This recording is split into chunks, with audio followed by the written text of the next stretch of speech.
I think that sustainability is the premier challenge that all societies face. Is something that all of us know. We also know the definition of sustainability because we are consuming most of the resources in our world. We are putting the future of generations in jeopardy. So there is a need for us to control our consumption so that we can guarantee the lifestyles of future generations. Now, when you talk about sustainability, you're essentially talking about three things. We're talking about society, economy, and ecology. These are the three important factors that define this thing. And for us in this meeting, I guess the premier question we are trying to answer is how do we promote sustainable and green development in Qatar? A development that is in consonance with the needs of the society, with the capacity of the environment, and with an ability to create what we call settlements that is kind of perfectly fit to the requirements and needs of the people that we are trying to service. This is, I guess, the whole sense of this thing. Now, I'm going to go, because I'm reflecting, I'm going to go through my experience, since coming to Qatar as a basis to kind of lay out my case. I came to Qatar in,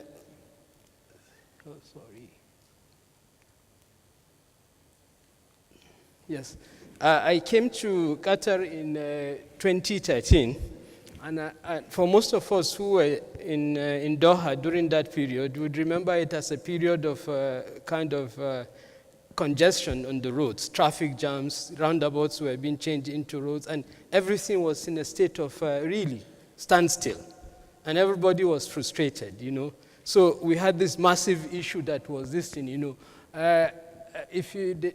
one of the things I faced also, I remember then, was the question of schools.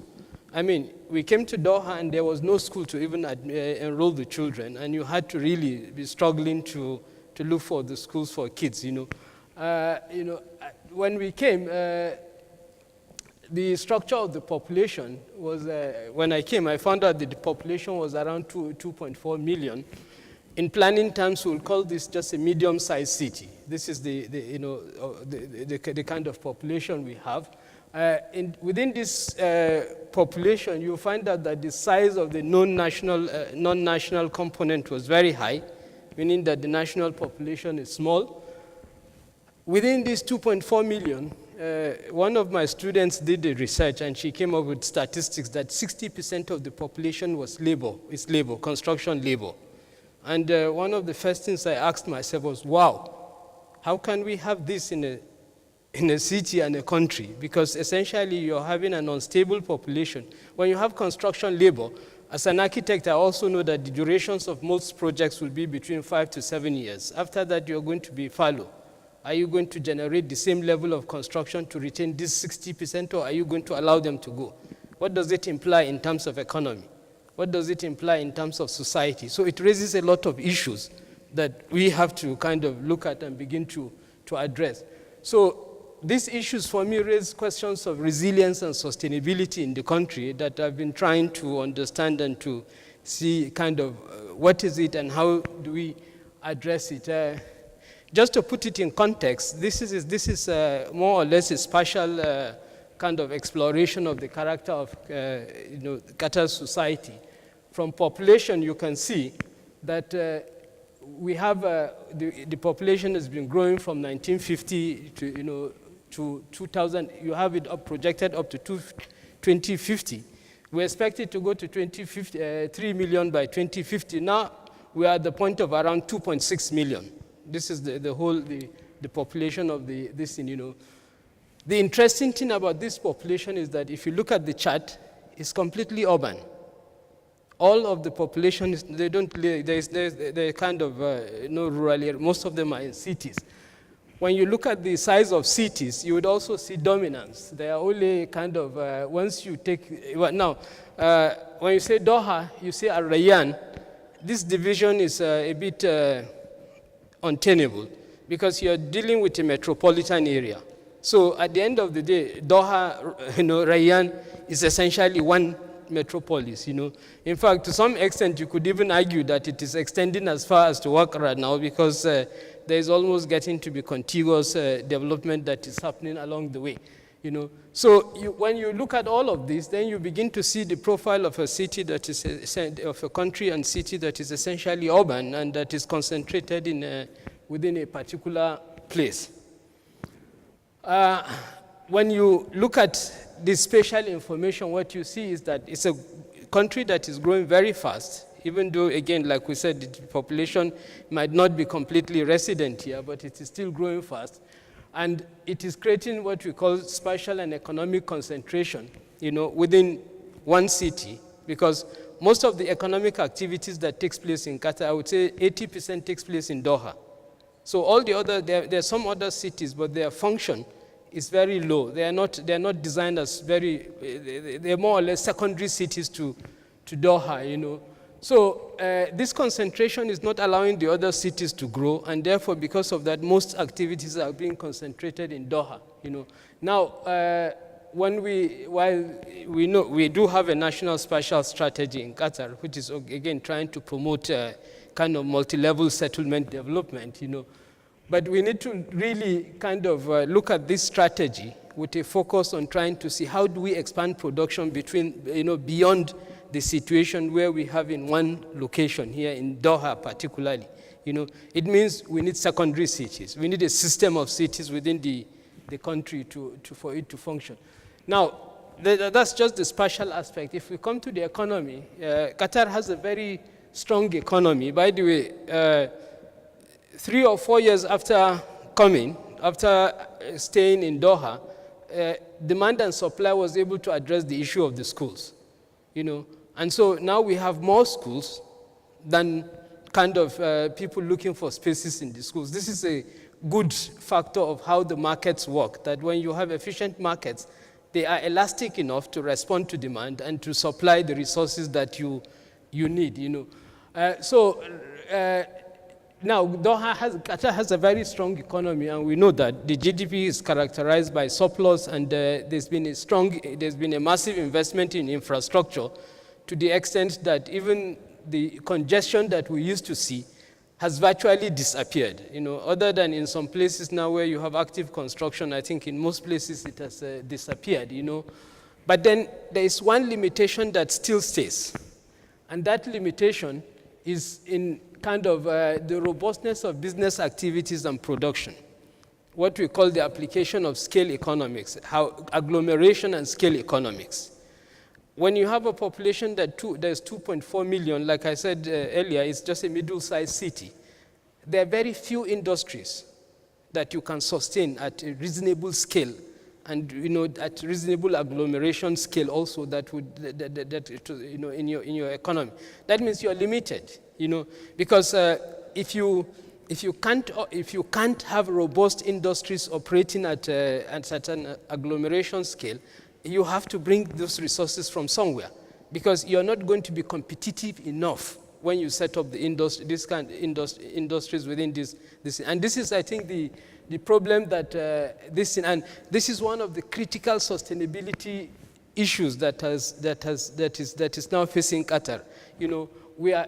Qatar is a net importer of many goods and services because the population base is not enough to sustain production of most of these goods and services. And it is probably generating the very issue of sustainability and resilience that we face now in the country. And I think it's one of the most critical issues that has to be addressed. The recent siege, I think, really was capitalized on this issue, that there is no robust production, so if you siege the country, you're going to stop everything. Well, we're grateful that I think people lived up to the expectation, and a lot of industries were established to more or less address the outcomes of the siege, but it still has not done away with the issue. What do we do? How do we plan ahead? What kind of vision should we have so that we can have a robust society and country that is able at least to address all its development issues without dependence? So now another aspect of the economy that is also very significant is that there's a huge emphasis on construction. construction mostly that is lopsided towards housing.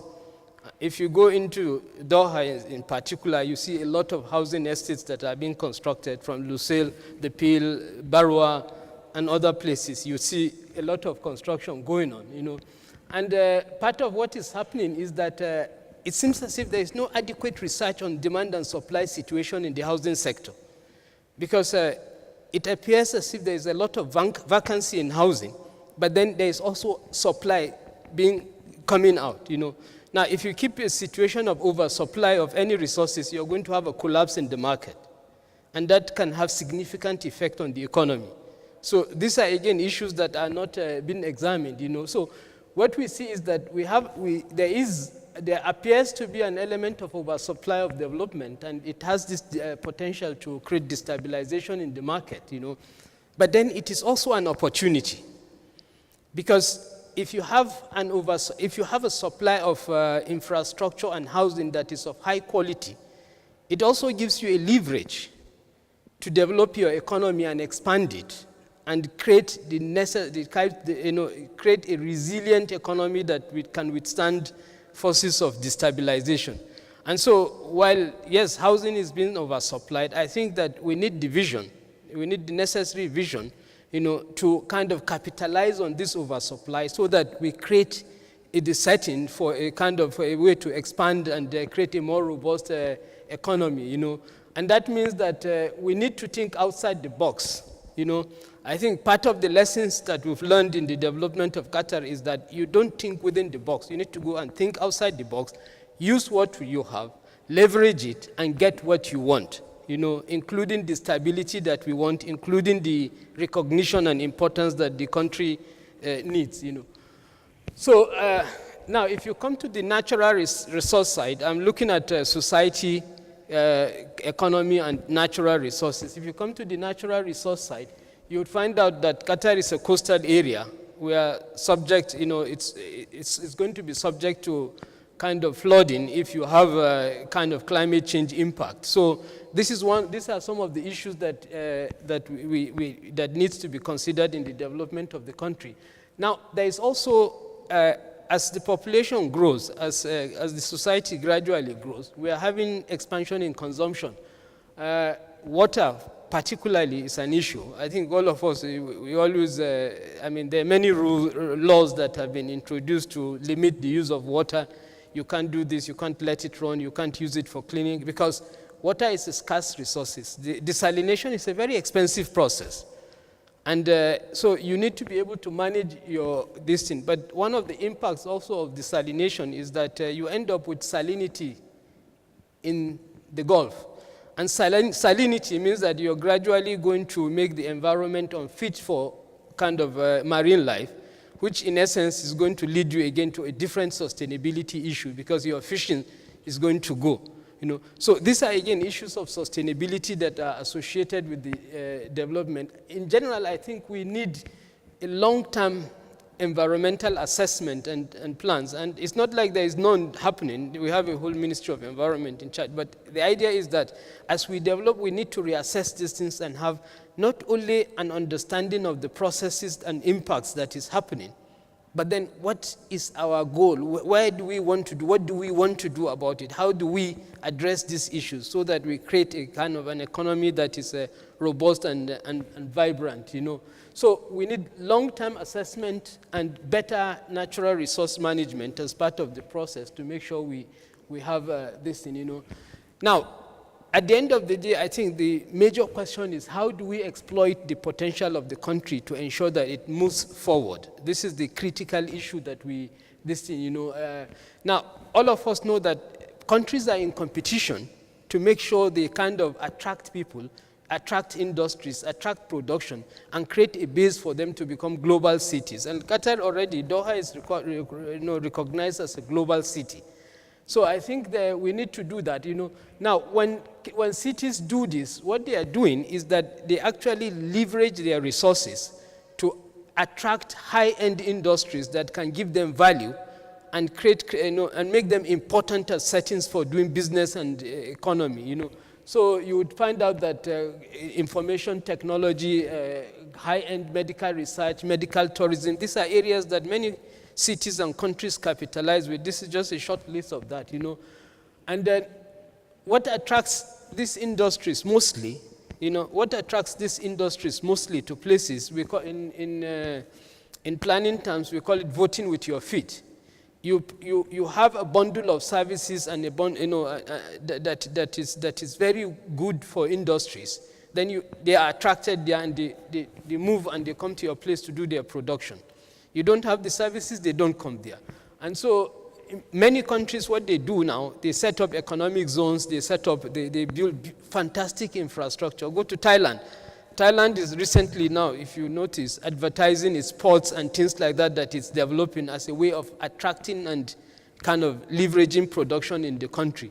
So I think these are the kind of opportunities that a country like Qatar needs to explore to be able to move itself forward, For that to happen, of course, there always would be a need for a robust society that can produce, that can support economic production, And once you have that society, then you can use economic activity as a leverage to promote, kind of the attraction of different types of industries to the society.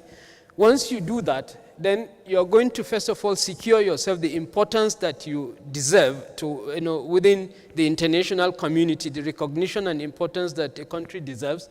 And that will be followed by security and resilience. Because once you are important, once you have important things happening, then you are secure. If you're insignificant, then you're insecure, because nobody will care if anything happens to you. This is the way the whole the politics of the world takes place.